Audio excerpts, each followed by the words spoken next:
आयुर्वेद के अनुसार सपने 7 प्रकार के होते हैं। पहला, दृष्ट, अर्थात जो दृश्य आपने जागते हुए देखा है वही नींद में फिर से दिखाई देता है। जैसे दिन में अगर आपने किसी बगीचे या फिल्म को देखा है और वही दृश्य रात को सपने में आया तो ये दृष्ट स्वप्न होता है। विशेषतः ये स्वाभाविक स्वप्न है, कोई विशेष संकेत नहीं होते इसके।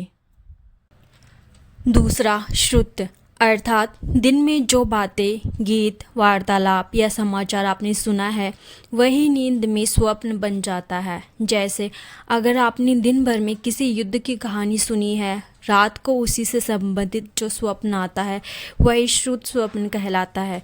विशेषतः यह भी सामान्य होता है, स्मृति में दर्ज बातें पुनः दिखती है।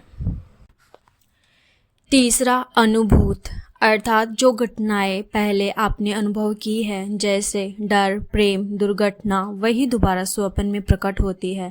जैसे किसी ने पहले नदी में डूबने का अनुभव किया है तो सपने में फिर से वह डूबने का दृश्य देख सकता है। विशेषतः यह मानसिक छापों का पुनरावर्तन होता है।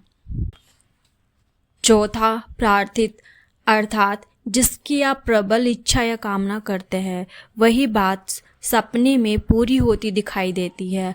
जैसे यदि कोई धन प्राप्ति की तीव्र इच्छा रखता है तो वह सपने में लॉटरी जीतता हुआ देख सकता है। विशेषतः यह मन की गहराई में छुपी इच्छाओं का संकेत देता है। पांचवा, कल्पित, अर्थात यह सपना केवल मन की कल्पना से बना होता है, न वो देखा गया होता है, न वो अनुभव किया होता है, न वो सुना होता है। जैसे उड़ते हुए हाथी को देखना या चांद पर चलना, जो ना देखा गया है ना सुना गया है, बस कल्पना मात्र होता है। विशेषतः यह असत्य और अयथार्थ होता है, व्यर्थ की चित्तवृत्ति होती है। छठा, भाविक, अर्थात यह सपना भविष्य में घटने वाली घटना का संकेत देता है। जैसा कि कई बार भविष्यवाणी जैसे सपने होते हैं। जैसे कोई व्यक्ति सपना देखता है कि किसी प्रिय की मृत्यु हो रही है और कुछ समय में वह घटित हो जाती है।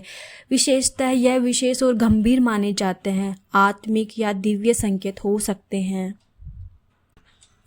सातवां, दोषज, वात, पित्त, कफ दोषों से उत्पन्न स्वप्न, अर्थात जब शरीर में वात, पित्त या कफ जैसे दोष बढ़ जाते हैं तब भ्रमपूर्ण या अशुभ स्वप्न दिखाई देते हैं। जैसे वात दोष से डरावने या ऊंचाई से गिरने वाले सपने आते हैं।